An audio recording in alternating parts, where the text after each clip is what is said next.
Alright, so you're thinking about buying or maybe even selling or investing in Colorado, and you're kind of wondering about some of the smaller towns like, say, Elizabeth. Right? If you're moving here, you don't know the area, you'd like to know about the smaller towns. If you're getting ready to sell, maybe you want to give something for your buyers in case they don't know the area so they can learn about it as well. Hi, I'm Brian Ediger. I'm a realtor here in Colorado, lived here for a little over half my life, and actually the last 9 years I've spent in Elizabeth. Or just outside of it technically, but we can talk about that later. And I want to show you all the ins and outs of the great state of Colorado, all that I can. Big towns, small towns. I really want to help you find whatever's best for your situation, or if you're selling, of course, help you present your home the best way possible, get the best offer that you can. With that, let's go ahead and dive into the pros and cons of Elizabeth. Pro number one, it's a small town with a charming atmosphere. And we really are a tight-knit community here, and there are a lot of different activities we can do as well. We have the Elizabeth Stampede Rodeo. There's also a Celtic fair that gets held, and we have the ability to come together for events kind of on the fly as well. There was an event actually where the governor had said something about not eating meat on one day, and we said, nah, we're going to eat meat anyway. So whether you agree with that or not, at least now you know about it. But we are a really tight-knit community here. The second pro kind of goes along with a small town feel. There's also a rural lifestyle here. When you look at the map and you see an outline of Elizabeth, it actually shows it's actually a fairly large area, but the town itself, kind of close together, is rather small. I live on 2 acres just north of Elizabeth, and when I'm driving around, sometimes I've made deliveries out this way, sometimes I just want to go for a drive. A lot of people have acreage. Now, it might be a half acre, but on average, I would say it's anywhere from 1 to 3 acres. And I haven't looked at the MLS or anything to see what the average acre size is for closed homes and whatnot. There are lots that are bigger than that. Matter of fact, someone across the street from me here, well, across from the dirt road, I should say, they have quite a few acres. I'm not sure how many, but it is a lot more than I have. And so if you're looking for that, you can find that here. Also, in town, even though you got some smaller lots there are areas that have a lot of trees around them, so you kind of feel like you're in a mountainous area anyway, even though you're in town. Obviously, if you're interested in a hobby farm, or if you have horses or something along those lines, there's plenty of places here where you can buy a property with room and would probably already have at least a loafing shed or a barn or something on it that you could stable your horses in. And of course, that's ideal if you're seeking some privacy or even sustainability if you're wanting to do some homesteading. Of course, with homesteading, you always want to make sure that you're within the different zoning laws and whatnot, not doing something that you shouldn't do. Now, while we are a small town and we're kind of rural, right, we do have some amenities, that's kind of a con we'll talk about later, the lack of amenities, but we do have some. But for anything that we don't have, we're not that far of a drive from the bigger city centers that would have this. Matter of fact, it should take you only 30 minutes or so, probably 25, to get to just about anywhere in Parker, to do your shopping at a Costco, King Soopers, stuff like that. It's probably 30 minutes to Castle Rock. It will be 45 minutes or so to the Denver Tech Center. We'll talk more about this when we talk about the commutability of Elizabeth. Downtown Denver, if you want to go to a Rockies game or something like that, that's probably going to take you an hour, and of course traffic is going to either increase or decrease that. If you're wanting to go down to Colorado Springs, we're not too far from there either. It's about, I would say, probably 45 minutes to the northern part and an hour or so to the southern part of Colorado Springs. And so you could live out here in a quiet area and then go work in the busier city centers if you wanted to. Now, we are actually growing here in Elizabeth, which I believe is a pro. There are some cons to it too, we'll talk about later. But with the growth, if you can get here early enough, you can get a home, and the value of that home will go up, even though they're building other homes around. Right? Because the more people come into a place, the more the property values will go up. And I can't guarantee any sort of return in any sort of time frame, but we do know that real estate on the whole does go up over time. Yes, it may be down 1 year or 2 years, but it will go back up. And with people coming here, that's just going to generate more value, as opposed to other small towns that I know of in some other states where people are just leaving and none are coming back in. Right? They're dying off, the property values are going down. There are some outdoor recreation activities and a lot of scenic beauty. Actually, from my living room window, I can see Pikes Peak, at least when it's not cloudy out. And I can see it fairly well, actually. And it's only about 15 minutes or so to get to Castlewood Canyon, where I like to go hiking with my dog. To get to Pikes Peak, that's probably going to be, I would say, an hour and a half or so. I'd have to look at a map to be more precise than that, but it is near Colorado Springs. And of course, actually getting up into the mountains, so it might even be closer to 2 hours. It just kind of depends.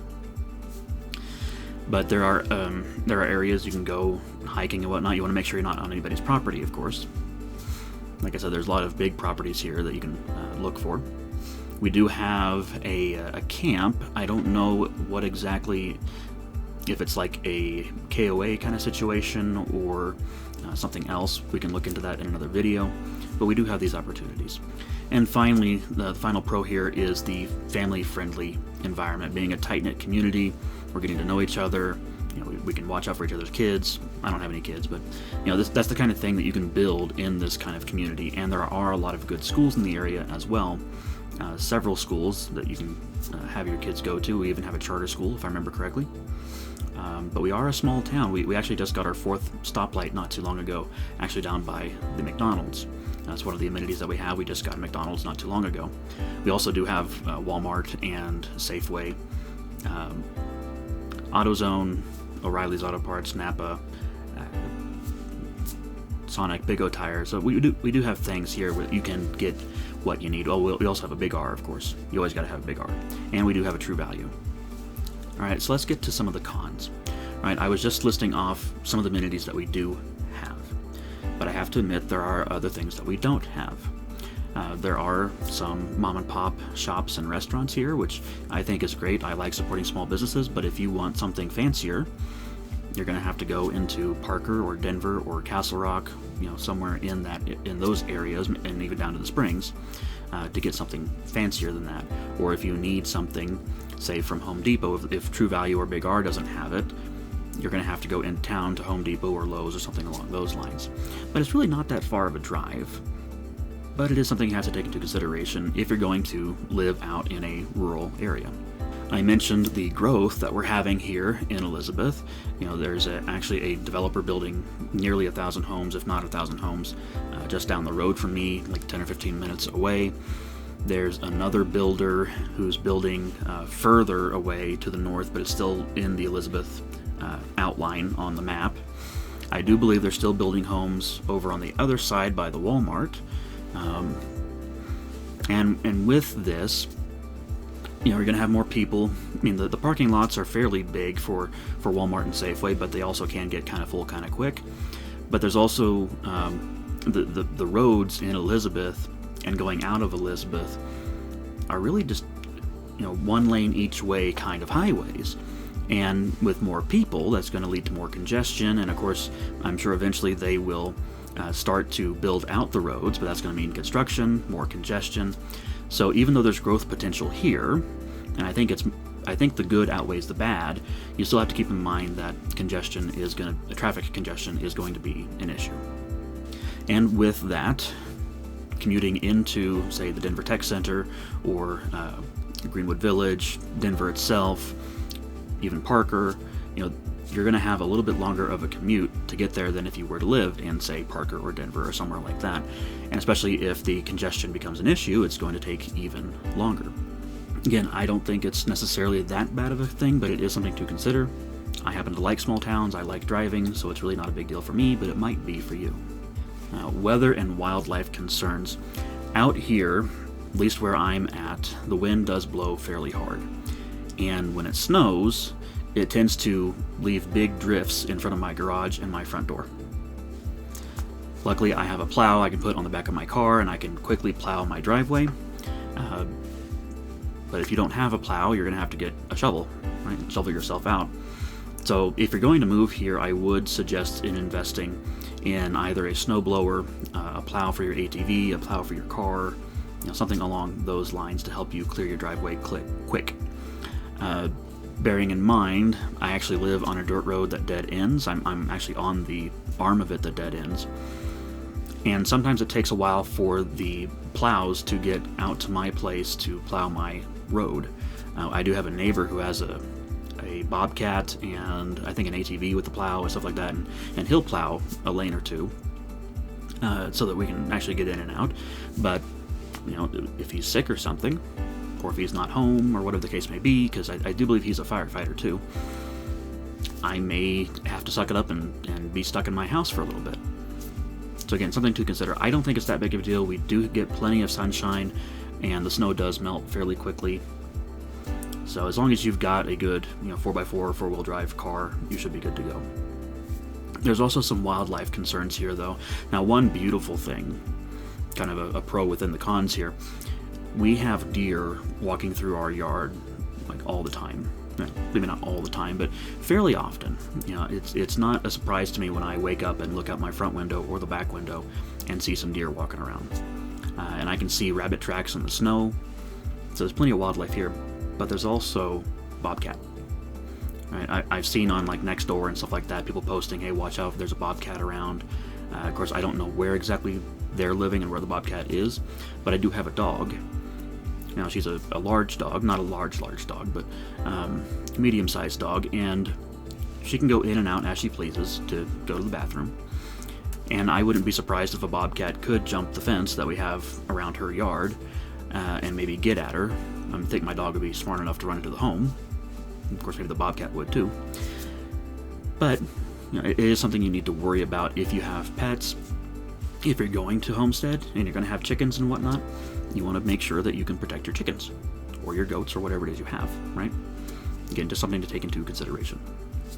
Now, here's kind of a big one: rural utilities and connectivity. Now, where I'm at, we have a septic tank and a well, and so we're good there. We also put solar panels on the roof, so we're doing well there.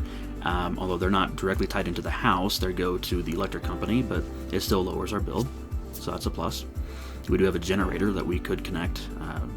Might need to get somebody to help us figure that out real quick, but we do have that, and that might be something for you to invest in as well if you're going to move here. And then internet. Now, we found a company, and I don't remember who it is exactly.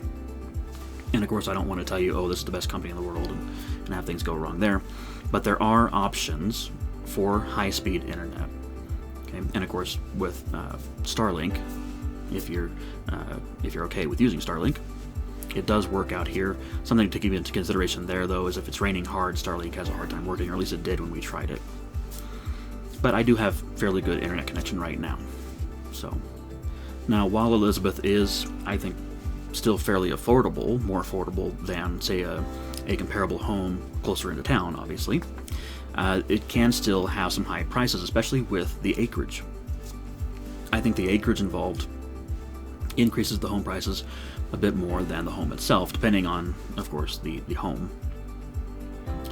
But if you do want a decent amount of acreage and a decent sized home, I've seen some listed for under $1 million, and there are plenty that are over $1 million, even close to $5 million.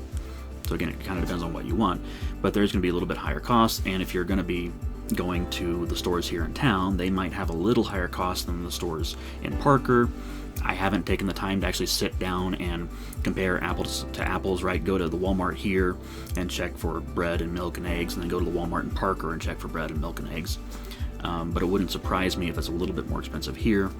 I get my gas at Costco, which is always cheaper than everywhere else, but I do think that gas out here is a little bit more expensive than gas in town by a few cents, give or take.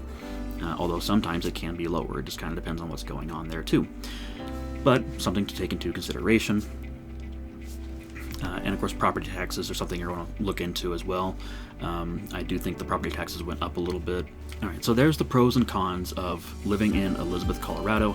I hope it's helped you make some decisions about what you're wanting to do. And if you're wanting to buy or sell or invest, whether it's tomorrow and a year from now, whatever the case may be, my contact information is in the description. Please feel free to send me a text or call me, send me an email, or preferably we could schedule a call on Zoom. There's a link to my Calendly in the description as well. I hope I can earn your business, and God bless and happy hunting.